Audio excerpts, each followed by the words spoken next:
so let's talk about the status, maybe some demos. Speaking of demos, Mohammed, unfortunately, last time the audio wasn't captured. Maybe if it's okay with you, we can demo your cron update again, this time with your recording. Can we do it next time? Because Sure, today I'm yeah, not ready for that. Yeah. of course, yeah, no worries. So let's look at the history. Yeah, today I fixed the bug in Elsa 2 and added support for reading a dataset from the SQL query activity. And actually, I want to show this. And also in combination with a question that Frans asked about input-output storage, how to deal with large objects in Elsa workflow. So we can combine that a little bit. So this issue was an interesting one. Basically, the thing that happened is if you have a workflow that branches into two branches of execution, for example, using a fork activity, and one branch performs some job for maybe it blocks some activity. In this case, it was using a telnix activity to wait for an audio file to complete playing, and the other branch was then waiting for some user input. So the user, while being on the call, they can press one of the digits on the keypad. So this workflow would be blocked in two activities, and then at some point, one of those activities would resume. And if the outcome of one of those activities is that the user was no longer connected on the phone, the outcome would be call inactive or something like that. And then I wanted to finish the workflow. So then I would attach a finish activity to that outcome with the expectation that that would end the workflow and no longer waiting for that keypad input to arrive. What happened is that the workflow would remain suspended on the other one, on the keypad blocking activity. And the issue was that because that activity was already scheduled, it would keep adding a blocking activity, or it was already added. And if there's at least one blocking activity in the workflow execution context, then the workflow will not be marked as completed. It will remain suspended. So that is fixed with this update here. And the fix is to simply clear the scheduled activities, and that will cause the workflow runner to actually complete the workflow. Small tweak, but important. Okay, I have two questions here. So, is the bug that you have a fork activity and then in one of the branches you put a finish without a join? Because what I felt that whenever you have a fork, you must have a join activity. Yeah, in most cases that is true. What the join activity will do, it will clear out any and all blocking activities in between the join activity and the previous fork activity. So if you have three branches, let's say two timers and one signal, and the signal gets triggered, then the join activity will make sure that the two timer activities will be cleared. So in this bug, if we had a join activity, it will be fine, or it will still have a bug? Yeah. Then it will be fine because the join activity would have cleared the blocking activities. But the finish activity, actually, now that I think of it, the finish activity I think also clears blocking activities. However, if it was a timing issue, so if the other activity that would block executes after the finish activity, or the activity before the finish activity, so the other blocking activity. Actually, I should just show you. It's easier than me trying to talk in the air. So it's this situation here. So here we have a fork, and then what would happen is that this would execute, but before this activity would execute, the fork would first go through this branch. This is a blocking activity, and then this would execute after. But let me try and remember the exact detail or the sequence of events. But what would happen is that this finish activity would have executed, and after the finish activity executing, this activity will execute, and this one will create a bookmark and add itself as a blocking activity. And because there's a blocking activity after this executed, the finish activity tries to delete the blocking activities, but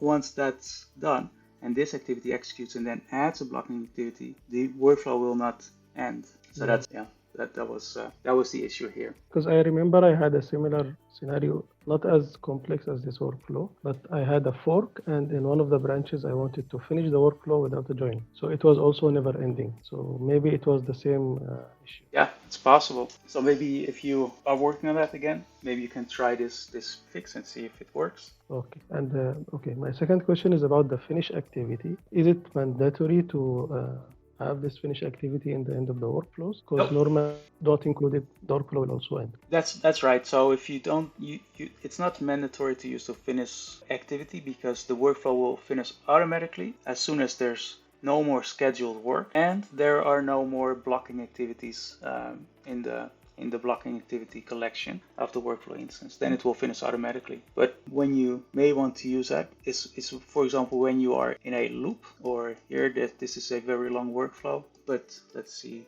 So for example, here is a for each loop, and it may loop for, well, it's actually gonna loop indefinitely because this list will, it's not being cleared, so it's going to iterate, and then once this one is done it will go back to the if, and then this is done, and then here it's in an infinite loop. So here I'm in an infinite loop, so without the finish activity the workflow would never end. So if you have a construct like this, then having a finish activity makes it easy to just end the workflow. And when, in this case, when do I want to finish the workflow? Whenever the call is no longer active. Okay.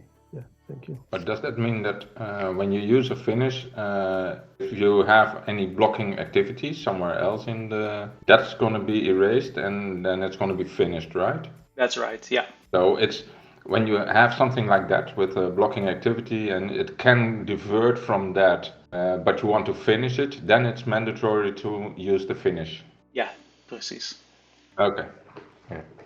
Yeah, and it's also potentially convenient if you have complicated fork workflows and you don't want to be using a joins, but just have parallel paths of execution. And at some point you reach some condition that should terminate the workflow. Then the finish activity is great because then you don't have to merge back into a join activity. So it's convenient in certain circumstances. So this is an enhancement to the GINT evaluation results converter. So what does this thing do? It's basically when a bit of JavaScript executes, it may return a result, and that result is then tried to be converted into a target type. And this is used when you have, for example, there's a execute SQL query, and this activity has the following output: a dataset. So before this changed here, this dataset was not supported. So the JavaScript engine would throw an exception that the thing needs to be convertible to an I collection of objects, and that exception would occur not in this activity but in the for each activity, because the input of the for each, this items property, is of type I collection of object, but the output here is a dataset. So the intuition of the developer running into this was, well, it's a dataset and it implements iListSource, so it should just work. But iListSource was not being handled. It's not an IEnumerable. Explicit support was added for it in the form of a list-source converter, which basically tries to see if the evaluation result, which is the value coming from GINT, is an iListSource, and if yes, then invoke the getList, which itself is an IEnumerable or an I collection of something, and that object then gets passed into the next middleware component of this little middleware pipeline, and that will then fixes this particular issue. But the next issue, which is not solved here, is that the dataset, although it's serializable, you cannot deserialize it because it uses certain objects that have internal constructors. So if it ends up in your workflow instance in the database, then your designer in the dashboard is broken, which is a separate issue to fix. But so you wouldn't be able to look at this screen anymore, because then the system would try to deserialize a bit of JSON, which it could not do because the specified type has an internal constructor, so that would fail. So that's clearly a bad situation. If you do want to work with a dataset, you can. You just need to make sure that the output of this activity is not stored in the workflow instance, but instead stored elsewhere. So in this case, I updated execute SQL activity, so you can no longer configure the output because right after this particular change, it specifies a default workflow storage provider using the transient workflow storage provider, and it disables the selection of a workflow provider from the UI using this property here. So before this change, you could choose to use workflow instance as a storage or blob storage, but now this is disabled. We may reconsider this, but what should be prevented is the user selecting the workflow instance provider, unless we actually implement a JSON converter that is able to convert or serialize a dataset and of course deserialize the dataset. Without it, using the SQL activity is quite dangerous because it will break the system. But again, that's a separate issue that needs to be handled elsewhere separately, because we can't have the entire system broken because of one broken workflow instance, obviously. So that's a thing to be fixed. Yeah, with this little converter, this Gint result converter, we can now actually use the execute SQL query in a for each, which now looks like this. So you can access the output, which, just to remind you, is now stored transiently, so it's in memory. It's not stored as part of the workflow instance. You can access its tables, and by default, that table name is table1, which returns a data table object. And that table object itself has, of course, a set of rows, a collection of rows. And the collection of rows is being iterated on, so that means the current value to a row, and then you can access its columns. To get back to the workflow storage, as I mentioned, it's important to configure the output properties of an activity that returns an object that you do not wish to store. So in the case of the execute SQL query activity, that's now handled automatically. You don't have to do anything. But the for each activity being a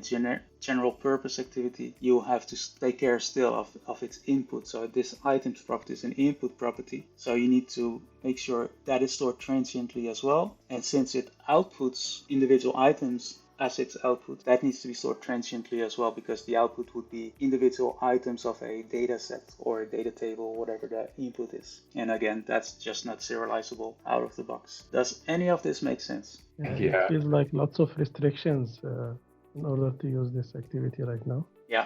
But yeah, and this is something I want to do differently for Elsa 3, where by default, nothing gets persisted in the workflow instance because it's too tricky. There's too many edge cases when it comes to serialization. So what I'm wanting to do is to let this be up to the user, where the user needs to make conscious decisions of what gets stored in what shape into the workflow instance through workflow variables. So that means you could have workflows that can deal with any type of objects that are not serializable, large files, for example. Oh, of course, they are serializable, but you don't want them to be serialized as part of your workflow instance because that would make it too big. In the case of the execute SQL query activity, where it returns an object that's not serializable, or at the very least not deserializable. So to not have to deal with those things, in Elsa 3, those activities will return those objects, but they will always be transiently. If you want to capture some details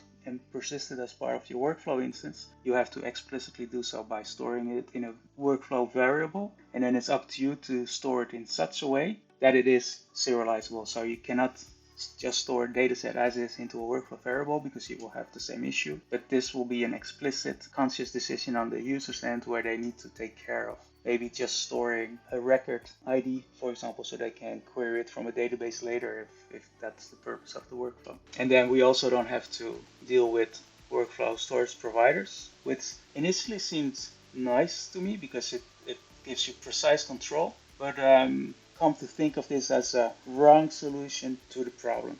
And looking at other workflow engines, it seems like they require the user to only provide values that are serializable. One question.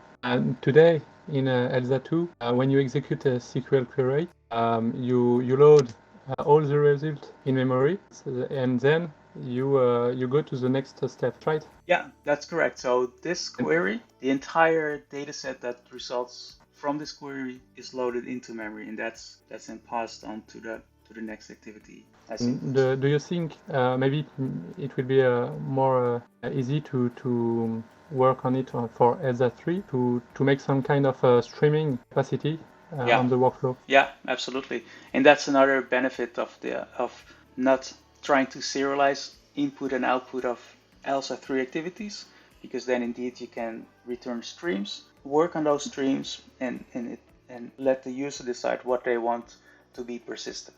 Okay, because for a loop it could allow us to only read one line per line on the database. Yeah, good point. Yeah, that will be much more efficient. And how is it about then when you say for Elsa 3 that it's going to be transient by default, so it's in memory, But for long running processes and so on, that's going to be a hassle with memory consumption and memory load. And also when it fails and recovers, how Yeah. does it work like that? Yeah, I don't know.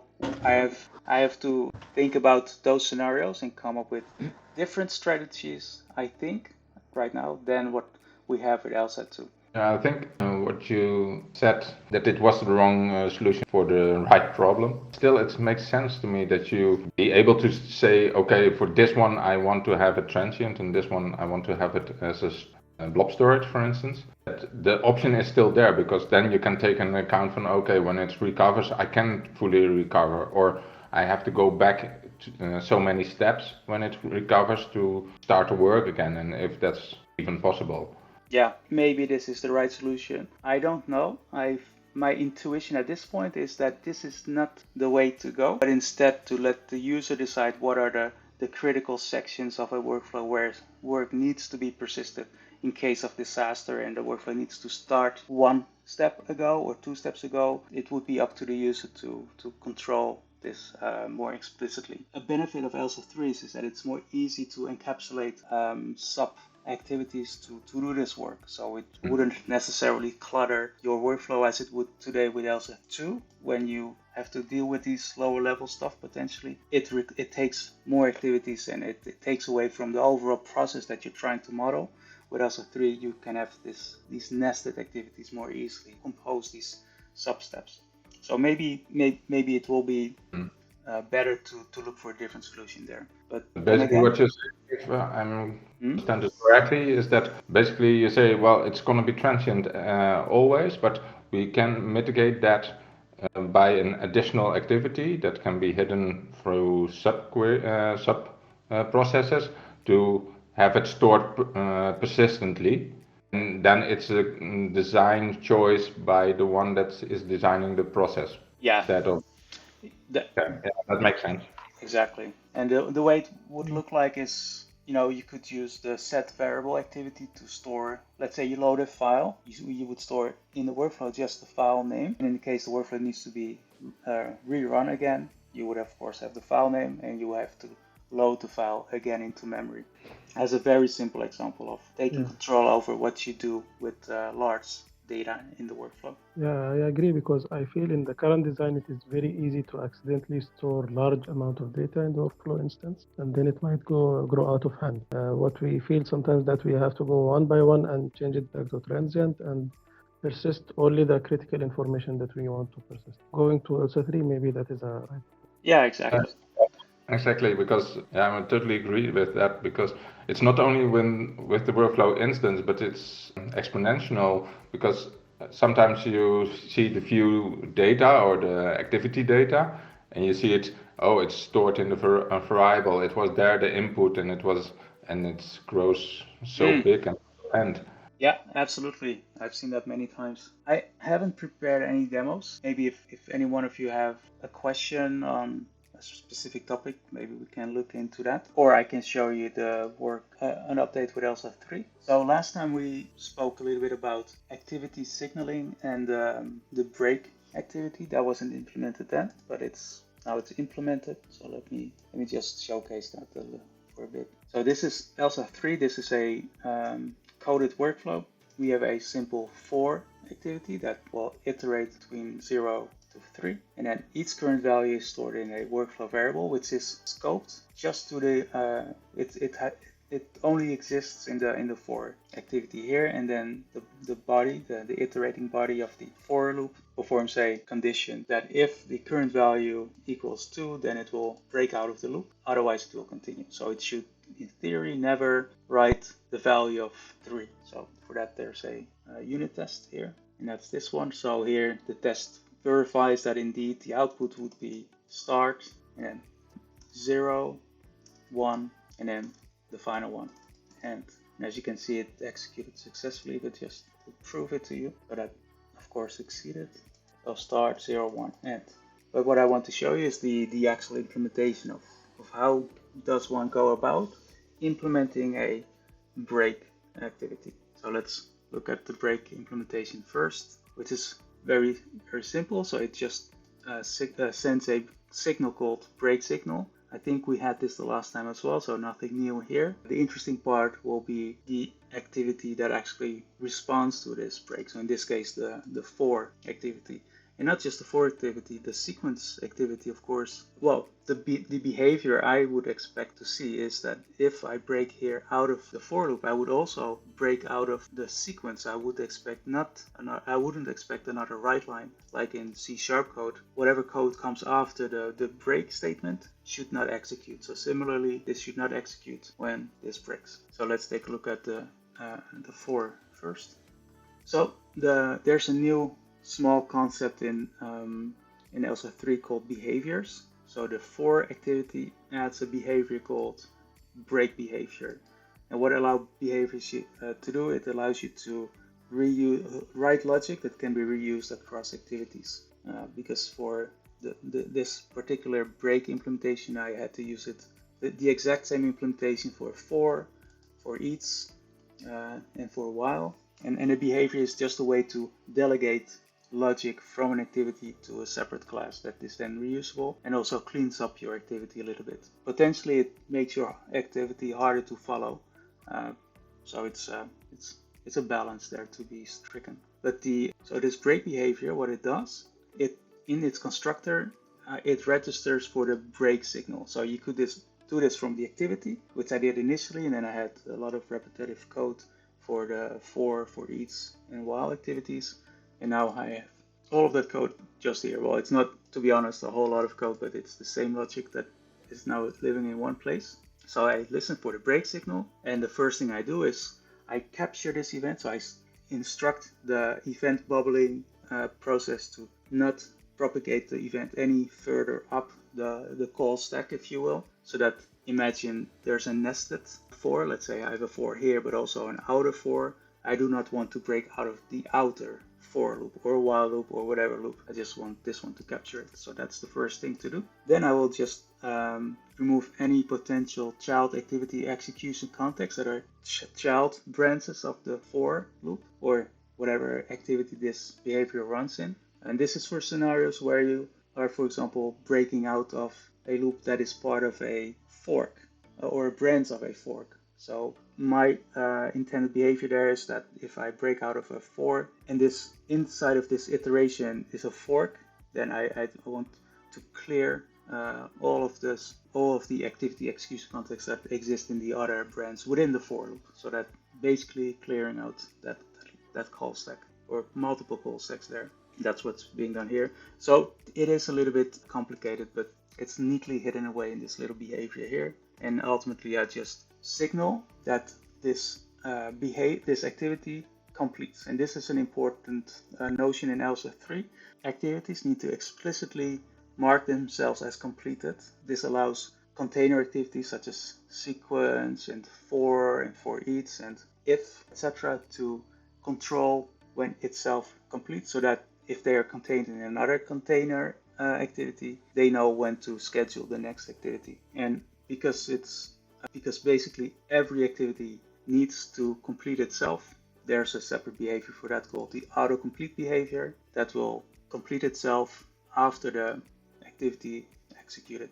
So it's a very, very new addition, so it's not finalized yet, so it might change in significant ways, but that's what I've been up to for the last week.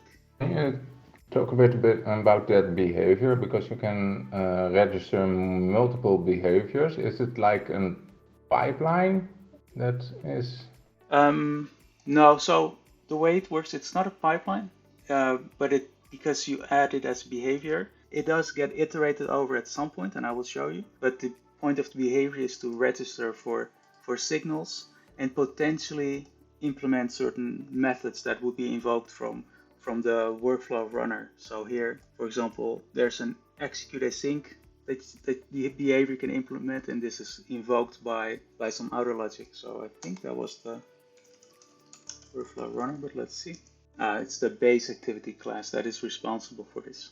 So when you inherit from activity, you will override execute async. Actually, you will override this one. So this is a virtual method.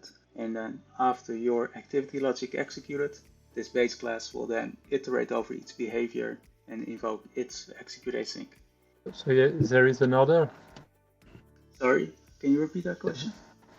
There is an order in execution of the behavior, or behavior just response of a signal. Yeah, at this point I just have two concrete use case scenarios. One being the break behavior which listens for some signal, and an autocomplete behavior that actually implements execute async by completing the activity that just executed.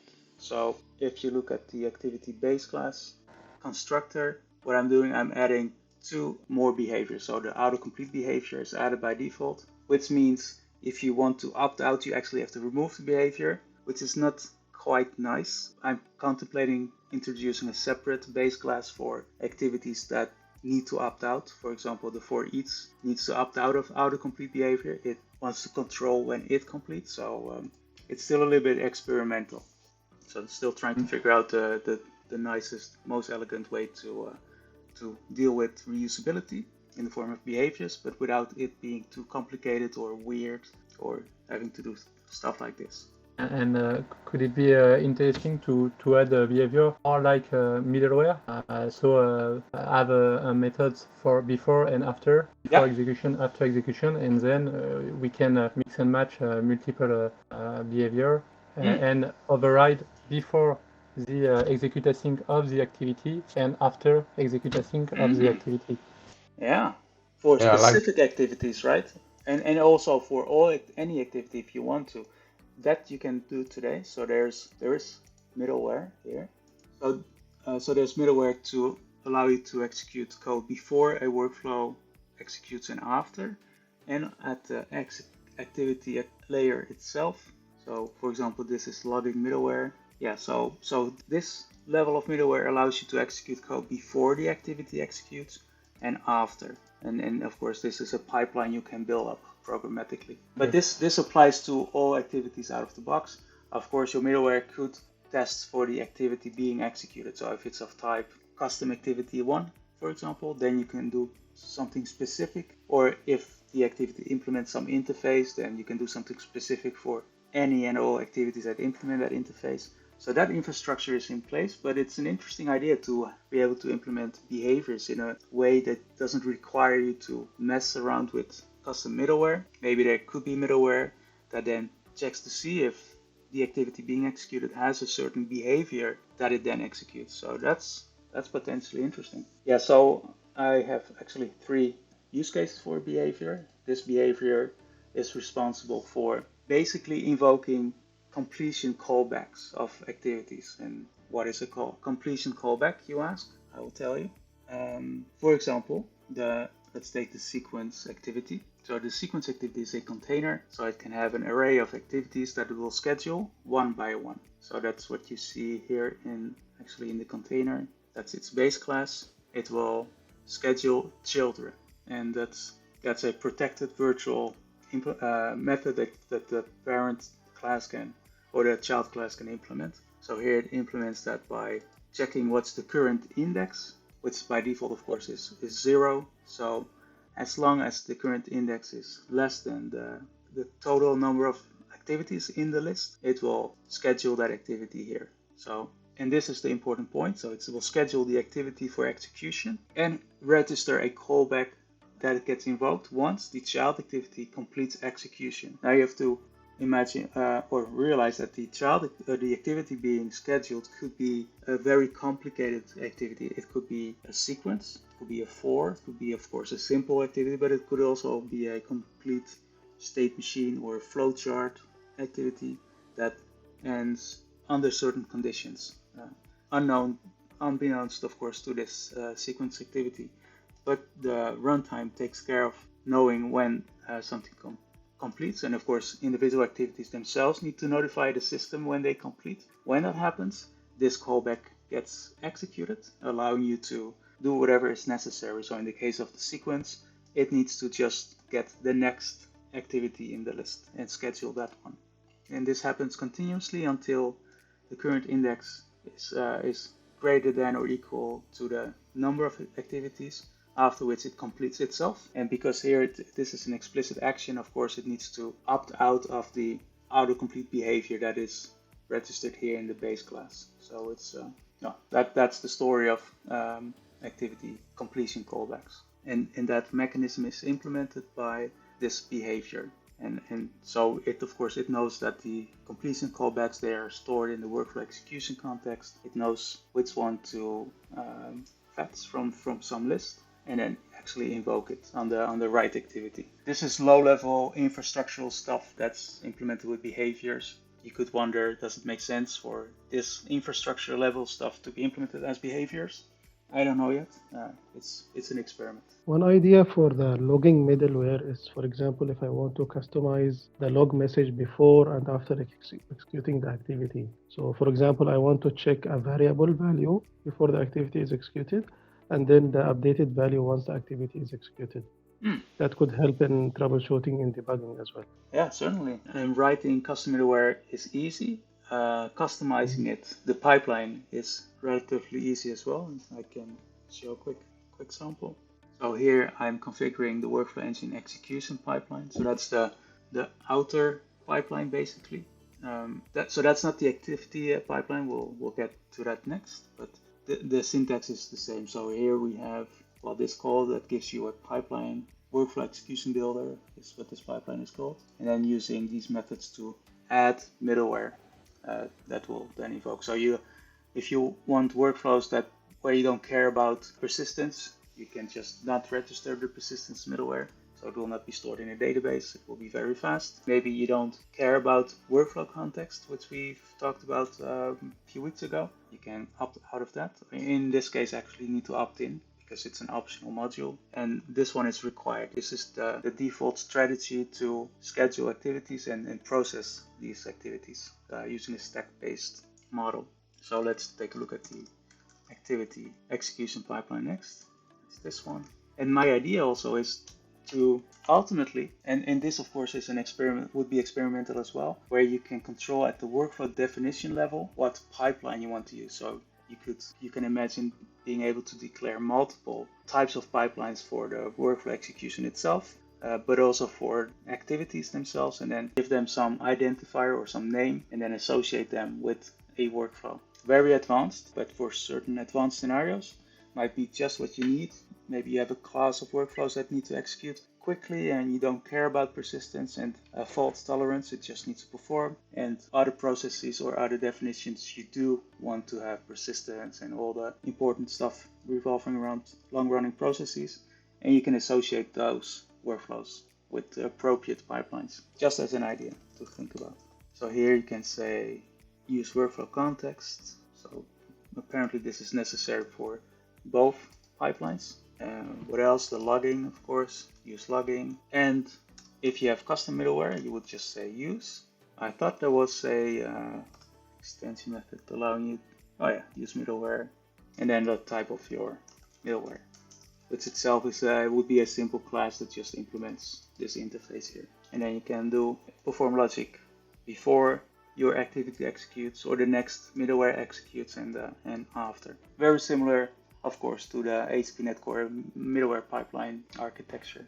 And this all is optional. When you add Elsa to your application, it will have a default pipeline configured for you. So this is optional. I also updated the Elsa 3 project board with a bunch of new tabs. So of course we still have the overview. Lots of work to be done still.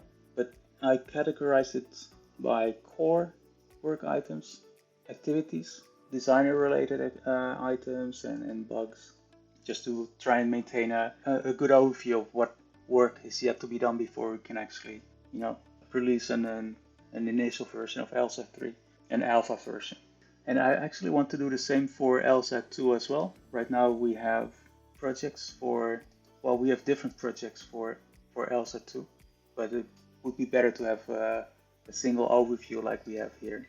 So here we have these 8 projects, and it's all an attempt to categorize them. So we have workflow designer specific projects, stuff that needs triage, something specific to webhook, some customer specific boards.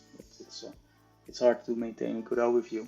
And having a single view that also allows us to have some sort of backlog that's prioritized, and we can, of course, keep prioritizing and organizing, but then it would also allow the community to see when can they expect a certain feature to be picked up. Not as a guarantee, but as a hopeful indication.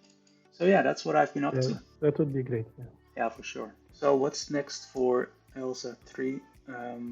So currently, I started to work on the startup activity, which allows you to schedule a bookmark in the future at a specific timestamp.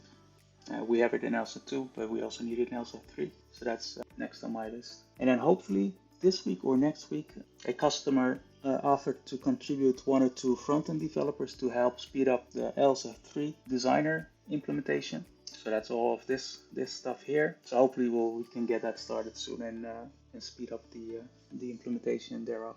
All right, that's all I have. Does anyone have any questions or topics they would like to discuss today? For me, maybe not for today, but maybe for next week. I've started a discussion on sort of execution context, the sequence, be able to think about where we can execute some part of the workflow and choose, for example, to execute the first part on a specific VM, the other part on other VM that can access to SQL Server, etc. I've started a discussion on this, so maybe we can just talk about it on GitHub and then try to talk on it next week. Yeah, that sounds good.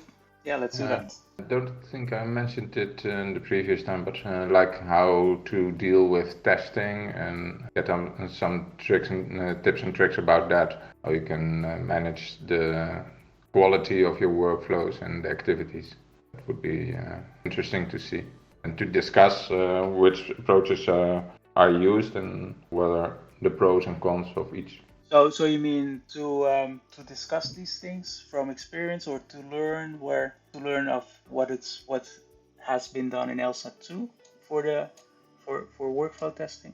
Yeah, but also from the consumer side, so from the client side. So when I'm creating my own workflows, how do I manage the quality of those? How can you test them? Right. Yeah. Okay. So let's talk about that. Hopefully the next meeting. Yeah, great.